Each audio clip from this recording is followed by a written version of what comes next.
ever. But what we're talking about today is happiness. And I titled this talk Beyond Happy for a reason. And I'm asking the question, is happiness really the goal of this life and our journeys in this life? And what I found as an anxiety therapist, it really depends on your definition of happiness. We have so much research, books, literature that tell us what we need to do to be happier. So many therapists, even prior to COVID, were asking the question, why are we not getting happier? Why are our rates of anxiety and depression increasing?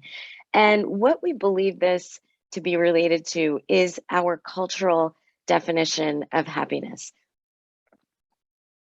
So here it is right now. So how we understand happiness as a culture, all the messages that we're inundated with is that our happiness tends to be based on acquisition and achievement.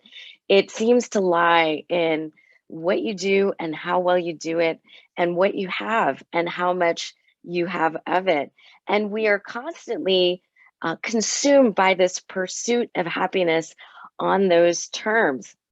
And I'm sure it's not a foreign concept to you to think about the fact that we are all caught in this hustle trying to get there. And it's not just a hustle for adults, but we've now passed on that definition of happiness to our children who are also hustling. You can see from this picture, the bigger house, the beautiful shoes, or whatever that item might be that we covet, the accolades that we look for, or maybe it's the relationship that tend to be those goal markers that we search for going through life. And many of these things, when we're in the pursuit of them, create a lot of anxiety and stress when we don't have them. Why are we in the pursuit of this? Well, they're good things to have, certainly. But we tend to see the thought process that when we get there, when we get to that goal marker, then we're going to have this miraculous transformation in our life of sustainable happiness. And what all our research shows is that when we get there, we might be happy for a little while, but it doesn't take long before one, that dopamine hit we get through achievement wears off. Because one thing we know about dopamine as a reward pleasure chemical is that when whatever it is that brought it around in the first place is not new or novel anymore, it tends to wear off. And then at that new level, we experience new challenges. And I'll just give you an example of that. I had the goal to write a book, which I did in the midst of COVID with 4 kids, many of them who were remote learning at home. And once I accomplished that goal, all of a sudden I was faced with new challenges, more time constraints, time away from the people I really love and treasure, more things to fit into my schedule. And even the question, when are you going to write your next book? I wasn't even here like a hot second before I started getting that question, which created a lot more anxiety within me. So if you've heard that statement, new levels, new devils, it's very true. Even when we hit those goalpost markers, we then experience a whole slew of new challenges, which can add stress. So unless we're attuned to really finding a type of happiness along the journey, we know from our research that people who do hit those big goal markers in life, who have the house, who have the relationship, who have the family, who have the things, they're not necessarily more happy than the people who don't. So this constant pursuit of happiness, which tends to leave us exhausted and stressed, and oftentimes wanting more, because when we get to that goalpost then moves. We are left often kind of not happy, stressed, depressed. And the other thing we know about that goalpost moving is if our identity is also rooted in this type of happiness, which it is, which we're also seeing with our kids. Ask any high school junior or senior right now, and they'll tell you a lot of their identity is rooted in where they're about to get into school. We are going to be constantly pursuing and achieving. So part of what I wrote about, a big part of what I wrote about, is how to find that type of happiness that's sustainable, that we can enjoy along the journey. And this idea that our happiness is rooted in acquisition and achievement and accolades is part of the reason why we're not getting happier. The other big piece that I wrote about is this: comparison. And many of us know it's readily available at our fingertips. We are constantly comparing. Now, this can be really helpful when we're comparing, our comparison is balanced. When we have upward social comparison, comparing with people who inspire us, who maybe have achieved more than us, to get there ourselves. But also when it's the balance of downward social comparison, where we're looking at who is there that we're actually doing better than, that we can appreciate that stage of life that we're in because we've moved up as well, whatever that might look like, whether it's relationally, personally, academically, or professionally. Now, that's actually a picture of my two kids who would be mortified, my two teenagers, if they knew that I was using this for this talk. But you know, I'm a big ask for forgiveness later rather than permission.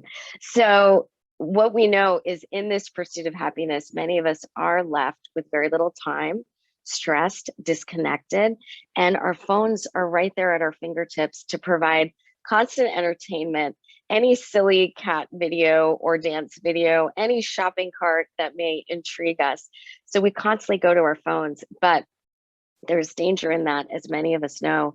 It is a time suck. We tend to spend a lot of time there versus in the things that when we think about are actually more meaningful in our life. And we are constantly thrown into this world of comparison, which we know is curated and filtered, but we often don't make that distinction in our brains. And I'll give you a quick example of that. A few weeks ago, I do a lot on Instagram. I was on Instagram, I recorded a quick video, and I looked at myself and I thought, I don't look good. I need a filter. I try not to filter all that much, but this time I needed that filter. And 10 minutes later, I went back and looked at the video and I looked at myself and I said, oh, I look pretty good. Completely forgot about the fact that I used a filter. And that is because even though we know these things, our brain takes them in one foul swoop. And what we're left with is comparing the reality of our lives in a world that is fairly disingenuous most of the time, but creates genuine discontent. So this is part of the reason too why we are often walking around with this low level of anxiety constantly attached to our phones. And I wrote a bit about that, a lot about that in my book, what it's doing to us and also to our younger generations, and perpetuating discontent and anxiety, even depression, and even now more correlations with suicidal ideation. So the comparison piece is very serious. So what type of happiness am I talking about? And that is contentment. And what I wrote about in the book, this is how I define contentment. If happiness is defined by having everything you want, which is what our culture tells us in the messages that they sent, both overtly but also covertly, contentment is wanting everything you have, the ability to look at what we have and be satisfied by what we have, who we are, and where we are in this stage of life. Now, this is a difficult thing to come by, but what I found is this: if we're attuned to certain practices that begin to shape our lens towards contentment, it becomes a lot easier.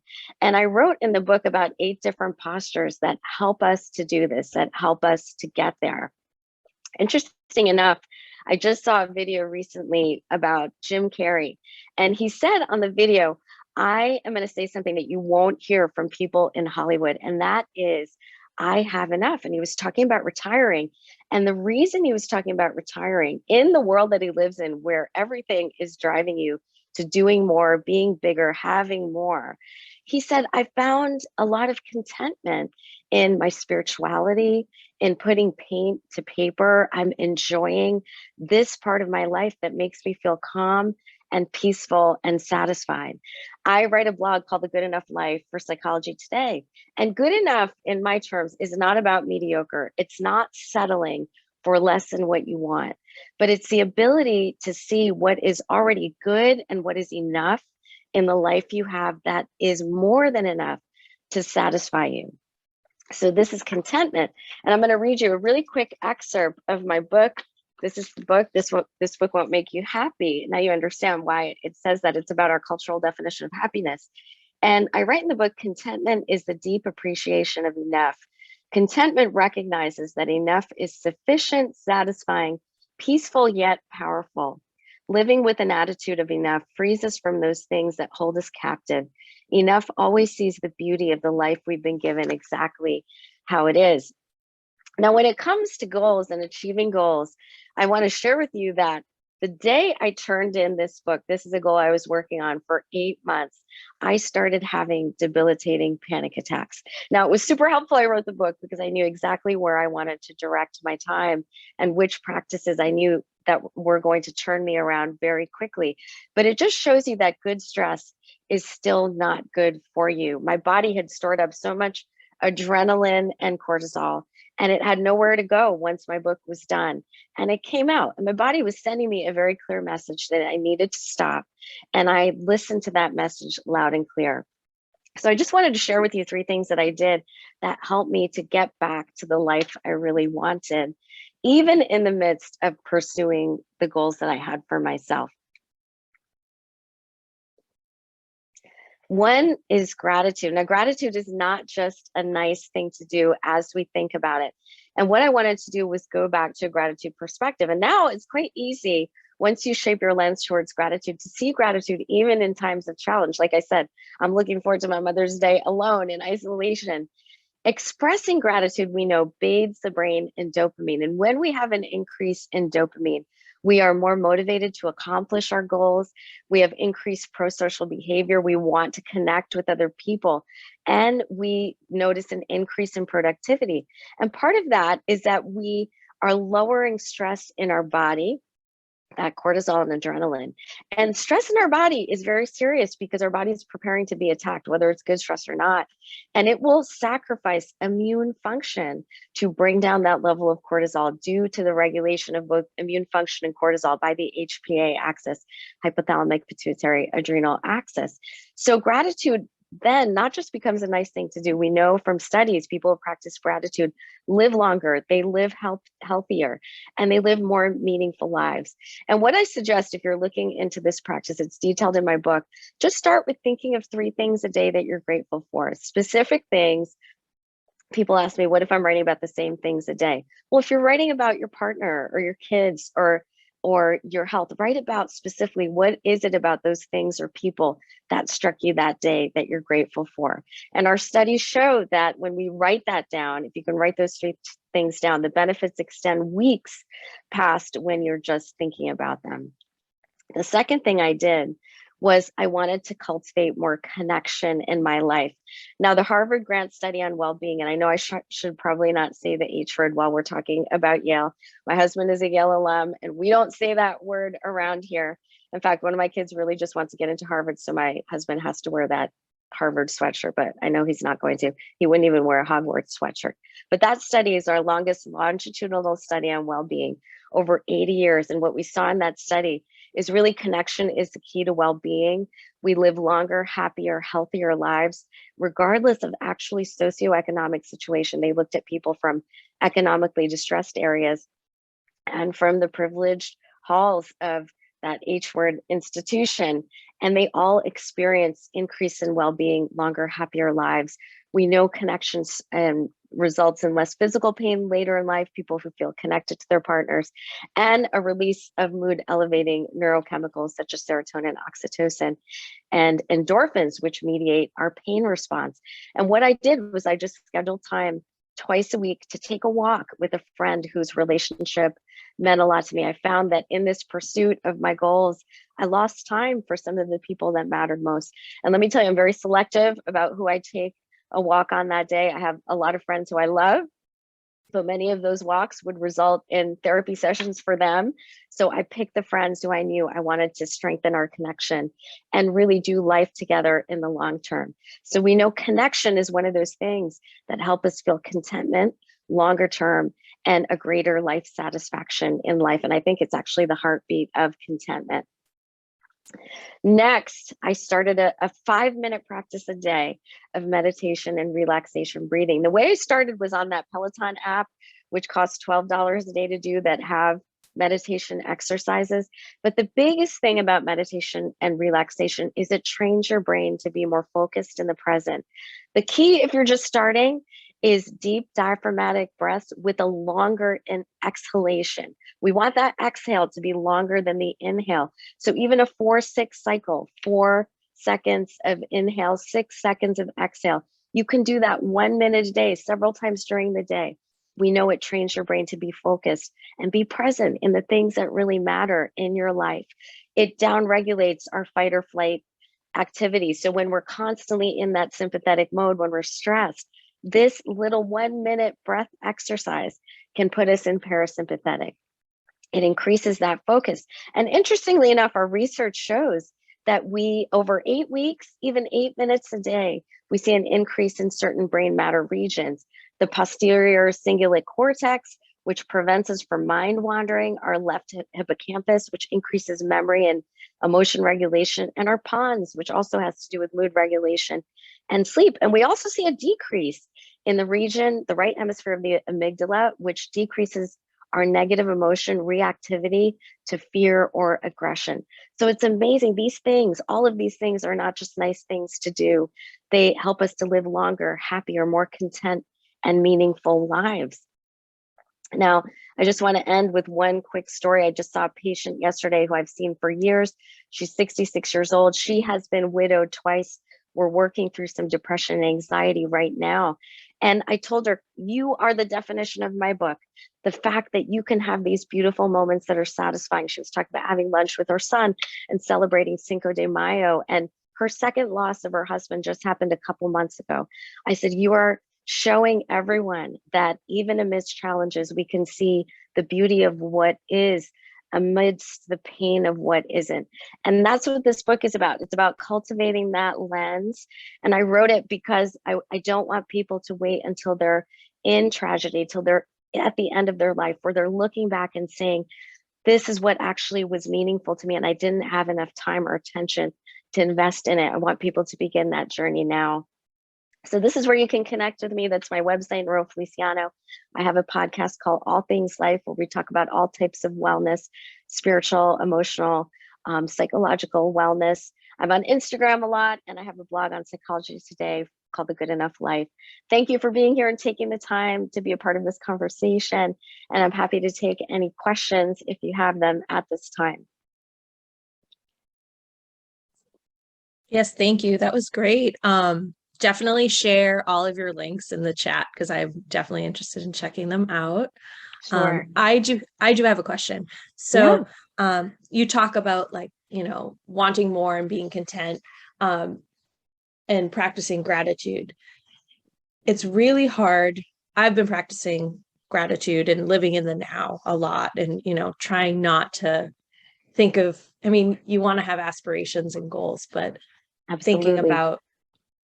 about always want, like, the next thing, moving on to the next thing. How do you, when you find it difficult, how can you motivate yourself to kind of like be a bit more grounded? Yeah, that's a great question. And what we know too is those pathways are actually different. The ones that root us in the here and now, and the ones that are looking to that future focus goal, which tend to be dopaminergic pathways. People who are constantly visionaries looking for the next thing have an excess of dopamine naturally in their system. And what we want to do is try and cultivate the practices that enhance some of the other mood elevating neurochemicals like serotonin, oxytocin, and even the endorphins, because those pathways tend to actually suppress each other according to the research. So really developing a practice of gratitude can help us attune our lens to those things that are most important to us. Make a list of the things that are most important to you. Make a list of the things that at the end of your life, you want to look back on and say, I spent my time doing that, loving these people well, investing in these practices, doing these things. And then it becomes really more habitual, because we develop those neural pathways to develop and sustain those practices. I find now, because I've made a habit of many of these practices, I can switch on and off. I can look at the goals that I have and be excited about that, but I'm balancing it in the moment, knowing that we spend most of the time on the journey in those other types of practices, like calling a friend and saying, hey, let's get together, writing in my gratitude journal, spending time to just de-stress, because we often experience a lot of anxiety en route to those goals because we're not there yet. But if we can be mindful of the things that truly matter and figure out ways to invest in them, and my book talks a lot about how we do that, then we begin to achieve a balance in pursuit of those goals, which are very good and that we want. But as long as we can manage to also be mindful of the things that actually really matter in our life in process. Thank you. We do have a question on Whova. Great. It says, what do you think about the perfectionist personality who cannot find contentment with enough? Is there a point of enough contentment to aim for? Generally, we say with those personalities, no, contentment really is a choice.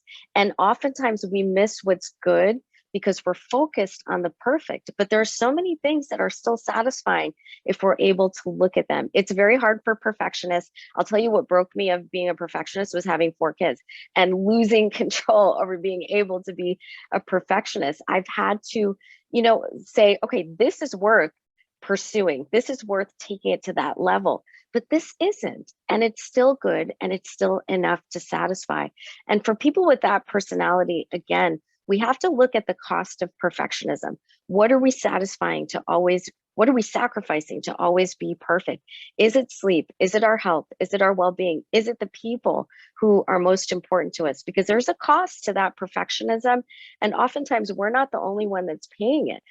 The people around us are paying it. My family paid for me taking that time to write the book, but now I'm back, because we have seasons where that's going to happen. So it's important that we're attuned to how do we balance it when we're out of that season.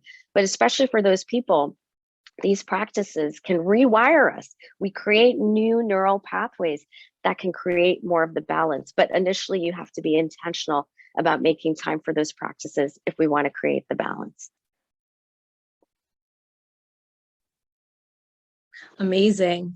Thank you so much. I think we'll end here just so we can switch over to the next session. But Absolutely. yes, please continue discourse on Whova, reach out to Niro directly.